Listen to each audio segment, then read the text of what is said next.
Welcome दोस्त, मैं अजीत झा दिल्ली से मौविशाला platform and Ajit school of history channel पर आपका स्वागत है। आज जिस टॉपिक पर हम चर्चा करने जा रहे हैं वह ऑप्शनल होने के साथ साथ जीएस फर्स्ट पेपर मुख्य परीक्षा के लिए उतना ही उपयोगी है, यानी कॉमन रूप से उपयोगी है। हालांकि मैं पहले भी कहा था कि मॉडर्न हिस्ट्री जो है, आधुनिक भारत का जो इतिहास है, जो कि जीएस फर्स्ट पेपर को भी कवर करता है, यानी कि लगभग 18-20 नंबर का क्वेश्चंस आपको कवर हो रहा है। तो इसको भी आप लोग ध्यानपूर्वक अध्ययन करें। जो ऑप्शनल के स्टूडेंट नहीं है, यानी जिनका हिस्ट्री ऑप्शनल नहीं है, उनको भी इससे काफी फायदा मिलेगा। उनके लिए भी उतना ही उपयोगी है जितना के लिए हिस्ट्री ऑप्शनल वाले के लिए उपयोगी है। तो सभी के लिए कॉमन रूप से यह टॉपिक पिछले क्लास का मैं थोड़ा सा ब्रीफ दे दूं पहले, क्योंकि जब तक हम पिछले क्लास से लिंक नहीं जोड़ते हैं तो हम अगले को अटैच नहीं कर पाते हैं। तो पिछले क्लास से थोड़ा लिंक इसको जोड़ लें, फिर उसके बाद हम लोग आगे बढ़ते हुए चलेंगे। ऐसा कि याद होगा, मैंने पिछले क्लास में मैंने बताया था कि भारत में ब्रिटिश रूल का establishment of British rule in India, और उसका जो एस्टैब्लिशमेंट हुआ और एस्टैब्लिशमेंट होने के साथ एक्सपेंशन हुआ, ब्रिटिश साम्राज्य का जो विस्तार होता है, उसी विस्तार के क्रम में मैंने पिछले क्लास में चर्चा किया था वह कि British East India Company and Bengal. उससे पहले मैंने चर्चा किया था पिछले क्लास में कि किस प्रकार से ये एक कंपनी के रूप में भारत में व्यापार करने के लिए आते हैं, और बाद में आकर के जब राजनीतिक महत्वाकांक्षा इनका जगता है, और दूसरी तरफ और जो यूरोपियन शक्ति भारत में था, ऐसे फ्रांसीसी थे, उनकी भी राजनीतिक महत्वाकांक्षा भारत में जगा। तो दोनों का टकराव हुआ, दोनों के राजनीतिक प्रतिद्वंदिता स्थापित करने का यहां पर बहुत बड़ा संघर्ष होता है, जिसको कहा गया कि बैटल ऑफ कर्नाटक, कर्नाटक का युद्ध। और कर्नाटक के युद्ध में जहां पर अंतिम रूप से ब्रिटिश ईस्ट इंडिया कंपनी सफल होते हैं। 3 कर्नाटक का युद्ध हुआ। पहला कर्नाटक युद्ध, दूसरा कर्नाटक युद्ध में तो डुप्ले थे, और तीसरे कर्नाटक युद्ध में जब बांडीवास का युद्ध लड़ा जाता है, जो एक निर्णायक युद्ध में से माना गया, और उसी युद्ध ने भारत में साबित कर दिया कि ब्रिटिशर्स रहेंगे या फ्रांसीसी रहेंगे। जिसमें फ्रांसीसी की हार होती है, ब्रिटिश अपने आप को यहां पर रुक जाते हैं। दूसरी तरफ अपने साम्राज्य विस्तार के क्रम में हमने आगे बताया था कि बंगाल, और उसको मैंने बताया था, याद कीजिए कि 1717 की बातें हैं, जब ब्रिटिश ईस्ट इंडिया कंपनी को मुगल एम्पायर फर्रुखसियत ने बिहार, बंगाल, उड़ीसा में मात्र 3000 रुपये एनुअल टैक्स देने के बदले एक प्रकार से टैक्स फ्री ट्रेड करने का परमिशन दिया, जिसको Magna carta of the company यानी दस्तक नामक लाइसेंस प्रदान किया था। उस दस्तक के द्वारा ब्रिटिश ईस्ट इंडिया कंपनी को बिहार, बंगाल, उड़ीसा में कर मुक्त व्यापार करने का अनुमति मिला था, जिसको दस्तक कहा गया। दस्तक नामक लाइसेंस प्रदान किया गया था, और उसी के माध्यम से वह व्यापार करना प्रारंभ हुआ। और जहां पर धीरे धीरे राजनीतिक महत्वाकांक्षाएं जगती है, और वह राजनीति में हस्तक्षेप किया, और उसी क्रम में होता है बैटल ऑफ पलासी और बैटल ऑफ बक्सर। और इस पर मैंने पिछले क्लास में विस्तार से मैंने बताया था कि साम्राज्य विस्तार बंगाल के साथ ईस्ट इंडिया कंपनी का संबंध क्या था, यानी एंग्लो बंगाल रिलेशन को मैंने बताया था, जिसमें हमने चर्चा किया कि मुर्शिद कुली खां से लेकर के मीर कासिम तक का मैंने बक्सर का युद्ध बताया था, और बताया था किस प्रकार से बक्सर युद्ध भारत के एक निर्णायक युद्धों में से गिना जाता है। और बक्सर के युद्ध ने केवल बंगाल में नहीं बल्कि पॉलिटिकली यानी राजनीतिक रूप से ब्रिटिश ईस्ट इंडिया कंपनी को पूरे भारतवर्ष में फैला दिया, और उसके बाद उसको दीवानी और निजामत सारे अधिकार मिला और बंगाल को लूटा, अंग्रेजों ने भरपूर लूटा। ड्यूअल गवर्नमेंट जो स्थापना की गई थी वो बहुत खतरनाक था, बेकार था, बंगाल को बर्बाद करके रख दिया था। तो उस पर मैंने चर्चा किया था। आज उसी में एक है, बीच में आ जाता है battle of Plassey and battle of Buxar. ये दोनों युद्ध जो है भारत के इतिहास का एक निर्णायक युद्ध में से एक माना जाता है। जैसे बैटल ऑफ प्लासी को भी कहा जाता है turning point of modern India, battle of Plassey को भी कहा जाता है turning point of modern India. यहां से भारत टर्न हुआ है। कहां टर्न हुआ है? जो भारत भारतीयों के हाथों में होना चाहिए वह भारतीयों के हाथों में नहीं होकर के यह चला जाता है अंग्रेजों के हाथों में, और यहीं से वास्तव में यहीं से अंग्रेजों के द्वारा भारतीयों का एक्सप्लॉयटेशन प्रारंभ होता है, शोषण प्रारंभ होता है। तो इसी को हम जाने कि ये बक्सर के युद्ध का इसका नेचर क्या था, बक्सर के युद्ध का रीजन क्या था, causes of battle of Buxar, इसका रिजल्ट क्या निकला, परिणाम क्या निकला, इन सभी बिंदुओं पर हम लोग चर्चा करेंगे कि इस युद्ध का कारण, इस युद्ध का नेचर, इस युद्ध का रिजल्ट, यानी और significance of the battle of Plassey, significance of the battle of Plassey, यानी कि इसका महत्व क्या हुआ, इन सभी पर एक एक करके हम अभी चर्चा करते हैं। देखिए बैटल ऑफ प्लासी, अब देखते हैं यहां पर बैटल ऑफ प्लासी, प्लासी का युद्ध जो प्रारंभ होता है, क्यों होता है, इसके नेचर क्या था, पहले इसकी पृष्ठभूमि को जाने। यदि बंगाल की उस समय के तत्कालीन स्थिति को देखें तो तत्कालीन स्थिति यह था कि अंग्रेजी अपने स्वार्थ के कारण, तत्कालीन यदि देखें टेम्पोररी जो था, इमीडिएट जो था, ईस्ट इंडिया कंपनी यानी अंग्रेज अपने स्वार्थ के कारण वह बंगाल की राजनीति में हस्तक्षेप किया, और बंगाल की राजनीति में हस्तक्षेप के परिणाम स्वरूप यह होता है। लेकिन हम जब बैटल ऑफ प्लासी के बैकग्राउंड यानी इसके पृष्ठभूमि को देखते हैं, इसके पृष्ठभूमि को देखते हैं, तब जाके हमें स्पष्ट होता है कि प्लासी का युद्ध हुआ क्यों। इस संबंध में हम पिछले क्लास में भी अपना चर्चा कर चुके हैं। औरंगजेब की मृत्यु के बाद यदि हम इसकी भूमिका को लिखें, पृष्ठभूमि यानी इसके भूमिका को लिखें तो और अच्छा होगा। तो प्रारंभ करते हैं कि औरंगजेब की मृत्यु के बाद, यानी 1707 में जब औरंगजेब की मृत्यु हुआ, औरंगजेब की मृत्यु होने के बाद उनके जो उत्तराधिकारी थे वो अपने वर्चस्व की स्थापना करने में आपस में ही लड़े। इससे क्या हुआ, मुगल की जो राजनीतिक व्यवस्था थी वो कमजोर पड़ा, प्रशासन कमजोर पड़ गया, दरबार यानी मुगल कोर्ट यानी मुगल दरबार अनेक गुटों में विभाजित हो गया, और सभी गुट अपने वर्चस्व को स्थापित करने में लड़ने लगे।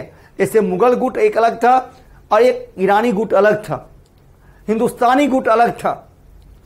उस हिंदुस्तानी गुट में एक बहुत बड़े लीडर थे, जो दो भाई थे जिनको कहा गया सैयद ब्रदर्स, जिनको उस समय का किंग मेकर यानी कानून बनाने वाला कहा गया, और किंग मेकर जो थे अपने अनुसार काम करना स्टार्ट किया, यानी अपने अनुसार बादशाह बनाना स्टार्ट किया। तो इस प्रकार का मुगल था। इस प्रकार से केंद्र कमजोर होने पर, जब मुगल सत्ता कमजोर हुआ तो राज्यों पर उसका नियंत्रण जो था वह कमजोर पड़ने लगा। स्वाभाविक है, मुगल यानी केंद्र कमजोर था उनका, तो राज्य पर उनका नियंत्रण नहीं रहा। बहुत बड़ा मुगल साम्राज्य औरंगजेब ने खड़ा कर दिया था। सबसे बड़ा मुगल साम्राज्य यदि किसी बादशाह के पास था वो था औरंगजेब। और औरंगजेब की मृत्यु के बाद उनके उत्तराधिकारी अनेक गुटों में विभाजित हुए और राज्यों पर से उनका नियंत्रण धीरे धीरे धीरे समाप्त होते हुए चला गया। और उसी क्रम में यह भी है, चला गया। तो आप कहेंगे आप इससे इसका क्या संबंध है? संबंध है। तो उस समय क्या था, जब औरंगजेब थे तो औरंगजेब ने मुर्शीद कुली खां को, जो बंगाल के संस्थापक होते हैं, मुर्शीद कुली खां को वहां का दीवान नियुक्त किया, दीवान बना दिया था। मैंने पिछले क्लास में बताया था 2 पद होता है, एक होता है दीवान, एक होता है सूबेदार। सूबेदार का मतलब हो गया बेटा गवर्नर। सूबेदार वह व्यक्ति होते थे जो राज परिवार से संबंधित होते थे, रॉयल फैमिली से रिलेटेड थे। ओके, और वह अधिकांश दिल्ली में ही रहते थे। और दीवान जो थे वह उस राज्य में रहते थे, और वास्तविक शक्तियां जो थी, वास्तविक काम जो था वो दीवान के हाथों में था। दीवान एक प्रकार के वित्तीय मंत्री, फिनांस मिनिस्टर थे। और यही पद औरंगजेब के द्वारा मुर्शीद कुली खां को दिया गया था। लेकिन औरंगजेब की मृत्यु के बाद मुर्शीद कुली खां पावरफुल होते, क्योंकि केंद्र कमजोर है। तो केंद्र कमजोर है तो राज्यों पर नियंत्रण नहीं होगा, और उसी का लाभ मुर्शीद कुली खां को भी मिलता है। और उसके बाद उसी अगले क्रम में हम देखते हैं कि फर्रुखसियर, जो वह भी एक मुगल बादशाह थे, नाम मात्र के मुगल बादशाह थे। फर्रुखसियर ने दीवान का पद मुर्शीद कुली खां को, दीवान के पद के साथ साथ वहां का सूबेदार भी बना दिया। इस प्रकार से क्या होता है कि ये दोनों पद मुर्शीद कुली खां के पास है, दीवान का भी पद और सूबेदार का भी पद। जब दोनों पद हुआ तो ये शक्तिशाली बन गए, फाइनेंशियल दृष्टिकोण से भी और सैनिक दृष्टिकोण से भी। दोनों दृष्टिकोण से मजबूत होते हैं, और एक स्वतंत्र बंगाल राज्य की स्थापना मुर्शीद कुली खां के द्वारा होता है।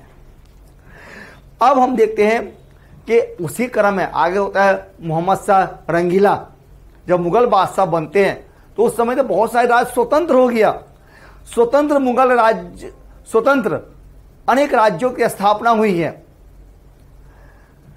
मोहम्मद शाह रंगीला के समय में हैदराबाद स्वतंत्र राज्य बना, चिनक्लीज खां ने किया था, अवध बना, बंगाल बना, मथुरा बना, अनेक स्वतंत्र राज्य बनते हुए चले गए। तो अब देखें, जो मुर्शीद कुली खां जो एक स्वतंत्र बंगाल राज्य की स्थापना करते हैं, वो एक कुशल प्रशासक था, और बनने के बाद उन्हें बहुत सारे सुधार कार्य प्रारंभ किया, बहुत सारे सुधार कार्य प्रारंभ किया। उन्होंने जैसे कि छोटे छोटे जागीरदार जमींदारों पर नियंत्रण भी किया, टैक्स की वृद्धि भी किया, अनेक रिफॉर्म वर्क किया। लेकिन बड़े जमींदार, बड़े जागीरदार को कुछ नहीं कहा, उस पर हस्तक्षेप नहीं करता है, जिसके कारण क्या हुआ कि इस प्रकार से काम करने के कारण वहां के जो कुछ व्यापारी वर्ग थे, कुछ छोटे जमींदार वर्ग थे, जो मुर्शीद कुली खां का विरोध भी किया, जिसके कारण मुर्शीद कुली खां अपनी राजधानी ढाका से हटा करके मुर्शिदाबाद ले आए थे। अब उसके बाद मैंने कहा कि भूमिका में हमने देखा किस प्रकार से मुर्शीद कुली खां के द्वारा एक स्वतंत्र बंगाल राज्य की स्थापना होती है। इसके बाद अलीवर्दी खां होते हैं। अलीवर्दी खां ने अंग्रेजों की तुलना मधुमक्खी से किया, और अलीवर्दी खां के बाद जो मुगल, जो बंगाल के अगले नवाब होते हैं वह सिराज उद दौला होते हैं, और यहीं से समस्याओं की शुरुआत हो जाती है। और इसी में यहीं पर सिराज उद दौला का बंगाल का नवाब बनना, और यहीं पर प्लासी के युद्ध का बीज होना, दोनों बातें हैं।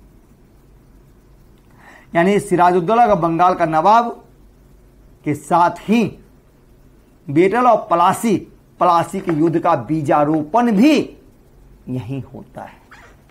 और उसी को जाने, देखे देखो बेटा, उसी को जाने। अब देखिए हम लोग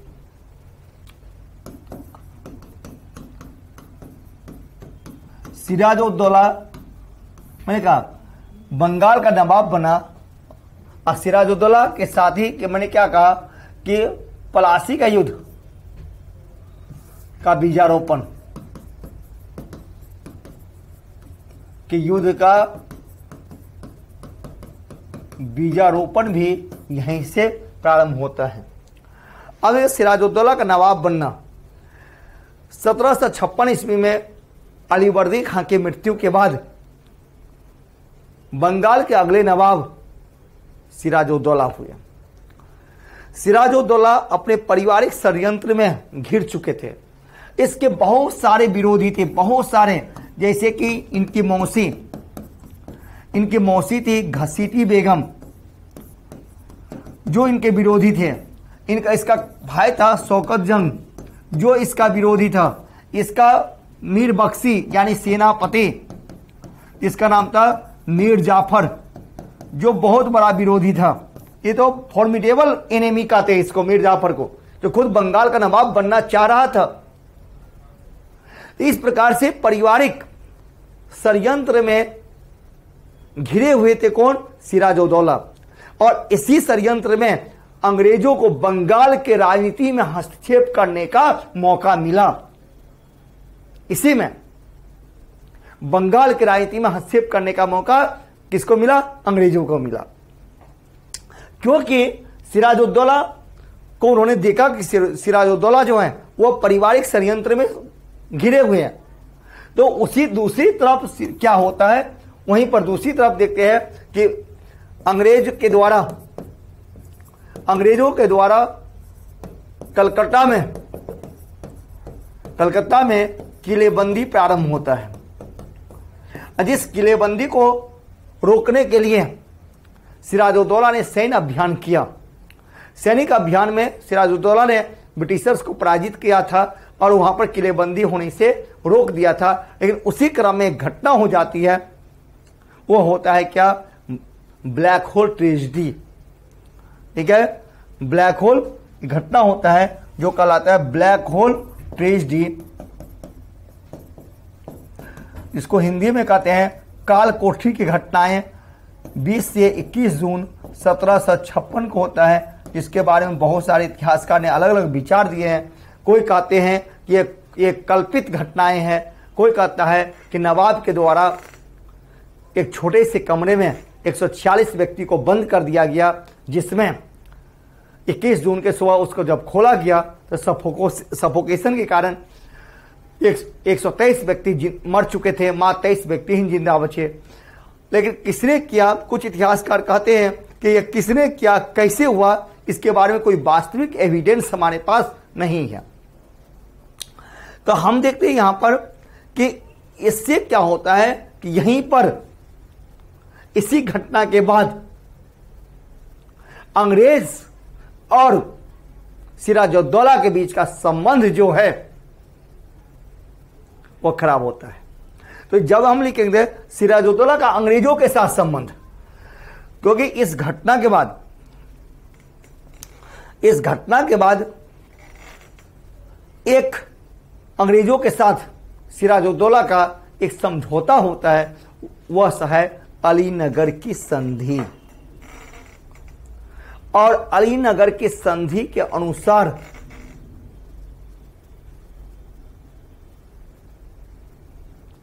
ठीक है, अलीनगर के संधि के अनुसार अंग्रेजों को कलकत्ता में किलेबंदी करने का अधिकार प्राप्त हुआ। एक बात। दूसरी बात, संधि के द्वारा जो लॉस हुआ था हर्जाने के रूप में पैसे देने के लिए सिराजुद्दौला तैयार हो गया। ठीक है, ये जो काल कोठरी की घटना है, वास्तव में इसी काल कोठरी की घटना से प्लासी के युद्ध का पहला संघर्ष प्रारंभ होता है। ये जो ब्लैक होल ट्रेजेडी है, यहीं से हम कहते हैं कि प्लासी के युद्ध का पहला संघर्ष प्रारंभ माना जाता है।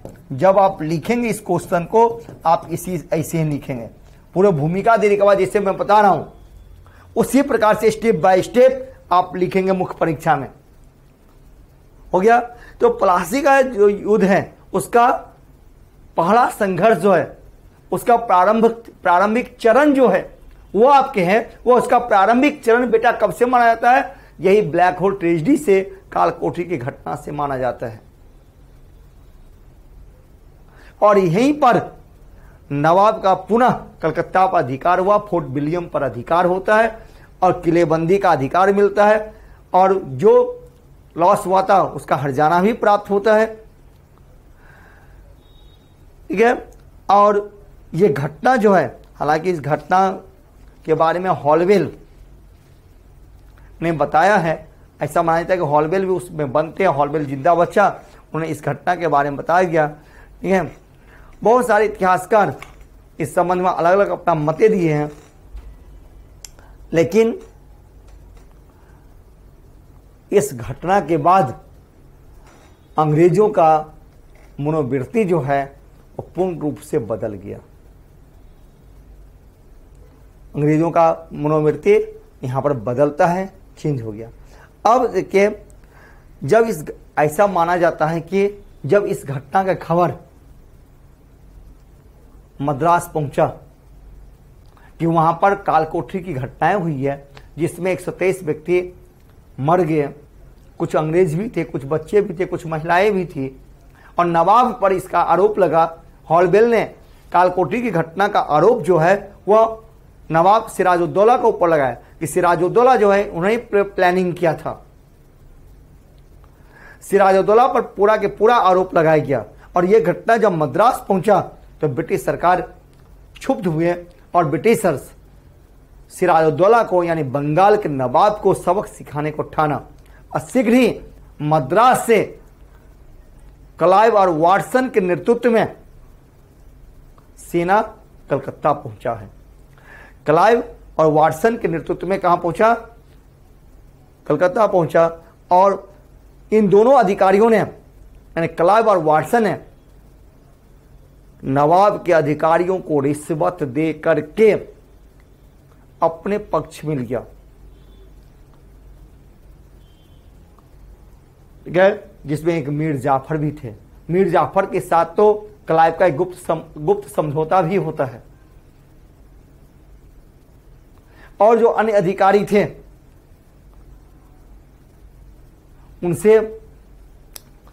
उनको अपने पक्ष में लिया।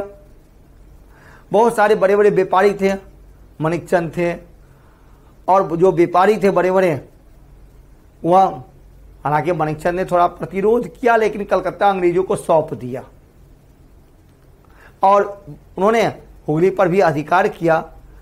तो ऐसे कंडीशन में क्या होता है कि सिराजुद्दौला को समझौता करना होता है। वही समझौता है जो मैंने अभी कहा था, उसी समझौता को हम लोग अलीनगर के संधि के नाम से जानते हैं। और अलीनगर की संधि जो 9 फरवरी 1757 को क्लाइव और नवाब के मध्य हुआ, जिसके अनुसार अंग्रेजों को वह सारी सुविधाएं पुनः मिला जो पहले था। बंगाल में फैक्ट्रियां खोलने के साथ साथ फोर्टिफाई करने यानी किलेबंदी करने का अधिकार हर्जाने के रूप में जो लॉस हुआ था सारा मिल गया। और इस षड्यंत्र में उन्हें क्या था, बड़े बड़े व्यापारी भी थे, जगत सेठ, राय दुर्लभ, अमीन चंद। ठीक है। और साथ साथ इस संधि के द्वारा अंग्रेजों को कासिम बाजार, ढाका, कलकत्ता जैसे जगहों को किलेबंदी करने का अनुमति मिला। ठीक है। लेकिन मैंने क्या कहा कि इसी संधि में भी प्लासी के युद्ध छुपा हुआ है। मैंने क्या कहा कि अलीनगर की संधि में भी, अलीनगर की संधि में भी, इस संधि में भी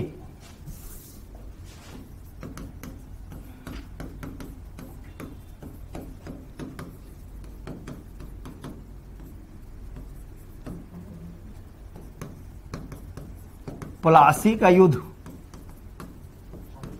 छुपा है, क्योंकि इसमें यानी इस जैसा मैंने बताया कि इस संधि के अनुसार हम देखते हैं, इस संधि के अनुसार कासिम बाजार, कलकत्ता, इन जगहों पर फिर से किलेबंदी का अधिकार मिला। साथ ही जो लॉस हुआ था हर्जाना देना पड़ा। इतना ही नहीं, इसमें बड़े बड़े व्यापारी जगत सेठ, राय दुर्लभ, अमीन चंद सारे कंस्पायरेसी में शामिल थे जो अंग्रेजों के फेवर में थे। और रॉबर्ट क्लाइव ने नवाब पर अलीनगर के संधि के भंग होने का भी आरोप लगाया। और यही जो अलीनगर के संधि का जो भंग का आरोप है वही बक्सर के युद्ध का कारण भी है। कारण तो लंबा चल रहा था, बहाना चाहिए था। बहाना ये था, वास्तव में बात यह था कि अंग्रेज अपना राजनीतिक वर्चस्व स्थापित करना चाहते थे। याद कीजिए, मैंने अपने लेक्चर में बताया था कि किस प्रकार से 17 में फर्रुखसियर के द्वारा, मुगल बादशाह फर्रुखसियर के द्वारा ब्रिटिश ईस्ट इंडिया कंपनी को बिहार, बंगाल, उड़ीसा में व्यापार करने का दस्तक नामक लाइसेंस मिला। बंगाल को इन्होंने क्यों चुना, मैंने बताया था फिगर के द्वारा, मैप के द्वारा पिछले क्लास में मैंने बताया था कि अंग्रेजों ने भारत में अपने शासन करने की चाबी कलकत्ता में खोजा, जिसमें सफलता मिली। दूसरी तरफ डुप्ले ने, फ्रांसीसियों ने भारत में शासन करने की चाबी वह मद्रास में खोजा, जिसमें उसको असफलता मिली। बंगाल में क्या था, मैंने बताया, बंगाल का क्षेत्र जो सभी दृष्टिकोण से ब्रिटिश ईस्ट इंडिया कंपनी के फेवरेबल में था, उसके पक्ष में था। वहां की जलवायु, वहां की सिंचाई व्यवस्थाएं, वहां के रॉ मटेरियल्स, नदी होना, व्यापार में अनुकूल सुविधाएं, सारा कुछ अंग्रेजों को फेवर में हुआ, जिससे ब्रिटिश कंपनी व्यापारिक रूप में वहां तो गए थे, व्यापारिक रूप से ही वहां स्ट्रांग हुए, फिर राजनीति में हस्तक्षेप किया और अलीनगर की जो संधि है और अलीनगर की संधि का भंग होने का आरोप जो है वो प्लासी के युद्ध का शुरुआत माना जाता है। मैंने कहा कि बीजारोपण जो है होता है सिराज उद दौला के नवाब बनने के साथ ही प्लासी के युद्ध का बीजारोपण हुआ। और मैंने ये भी अभी बताया कि ब्लैक होल ट्रेजेडी, कालकोठी की घटना जो है वह प्लासी युद्ध का पहला संघर्ष प्रारंभ करता है और अलीनगर की संधि का भंग होना प्लासी के युद्ध का कारण है। देखो, 3 बात मैंने यहां पर बताया। एक मैंने क्या कहा था, 3 बात क्या बताया वह भी जान ले कि प्लासी के युद्ध का शुरुआत देखो, यहां पर ऐसे भी आप बना करके लिख सकते हैं मुख्य परीक्षा में। बिल्कुल मैं डिजाइन तैयार कर रहा हूं, इसको ऐसे भी आप लिख सकते हैं, जैसे कि यहां पर आप कहें सिराज उद दौला का बंगाल का नवाब बनना होना, बंगाल का नवाब होना, ठीक है। ये जो है कि प्लासी के युद्ध का बीजारोपण यहां से प्रारंभ होता है। और कालकोठरी की घटनाएं, कालकोठरी की घटनाएं प्लासी के युद्ध का प्रथम संघर्ष का प्रारंभ यहाँ होता है। और अलीनगर की संधि, अलीनगर की संधि के भंग होने का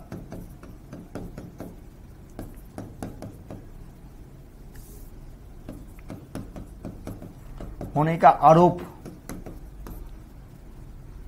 या प्लासी के युद्ध का प्रारंभ।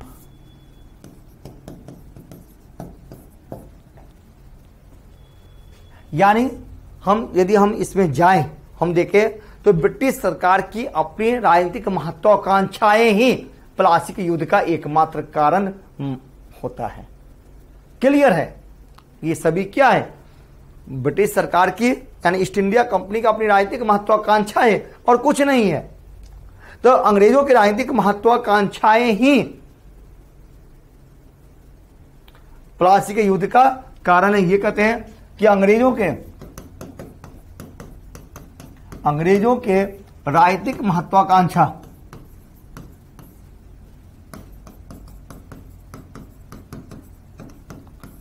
ही प्लासी के युद्ध का कारण है। ये आप लिखेंगे। और यहीं से मैंने क्या कहा कि अलीनगर के संधि के भंग होने का आरोप अंग्रेजों ने नवाब पर लगाया। ठीक उसी समय एक और राजनीतिक हलचल मचा हुआ था। राजनीतिक हलचल उस समय क्या मचा हुआ था वो जान लें कि अहमद शाह अब्दाली के आक्रमण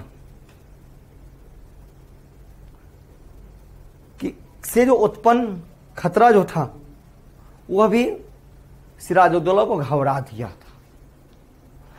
यानी ये आप कह सकते इस समय सिराजुद्दौला की जो स्थिति जो थी वो काफी दयनीय था, बहुत अधिक दयनीय था। अपने दरबार में षड्यंत्र, अपनों का अंग्रेजों के पक्ष में जाना, दूसरी तरफ इस तरह के अलीनगर के संधि के भंग होने का आरोप होना, संधि भी क्या हर्जाना भी दिया, किलेबंदी का अधिकार भी दिया, उसके बाद भी भंग होने का आरोप। तीसरी तरह अहमद शाह अब्दाली के आक्रमण का खतरा, उससे स्थिति, ये सारी जो स्थितियां थी यह बंगाल के नवाब सिराजुद्दौला की स्थिति को दयनीय बना दिया था। बहुत घबराए हुए थे, जिसके कारण वह ठीक से सफलतापूर्वक अपने ऊपर ध्यान नहीं दे पाया। हालांकि मीर जाफर को मनाने का प्रयास किया लेकिन ऐसा नहीं हो पाया, नहीं हुआ। और इसी कमजोरी का लाभ उठा करके क्लाइव ने सेना के साथ प्रस्थान किया और प्लासी के युद्ध में दोनों की टक्कर होती है, जो कहलाता है प्लासी का युद्ध। प्लासी का जो कहलाता है प्लासी का युद्ध के नाम से जाना गया। और यह प्लासी का युद्ध 23 जून 1757 को प्लासी के मैदान में इन्हीं दोनों के बीच यानी नवाब सिराज उद्दौला एंड अंग्रेजों के बीच हुआ, जिसमें अंग्रेजों के सेनापति क्लाइव थे और वहीं सिराज उद्दौला के सेनापति इनके मीर बख्शी कौन था? मीर जाफर। जो ऐसा मैंने पहले बताया कि मीर जाफर के साथ क्लाइव का पहले गुप्त समझौता हो चुका था और इस युद्ध में दोनों सेनाओं के बीच मुठभेड़ हुआ। इस युद्ध में यदि युद्ध कहें, युद्ध कहें तो नाम मात्र का युद्ध था। मीर बख्शी यानी सेनापति मीर जाफर फिजिकली एपियर तो थे लेकिन युद्ध नहीं किया। नवाब के जो अपने वफादार कुछ सेनापति कुछ सेना थे वह संघर्ष करते हुए मारे गए, उन्हें संघर्ष किया था। लेकिन मीर जाफर तो विश्वास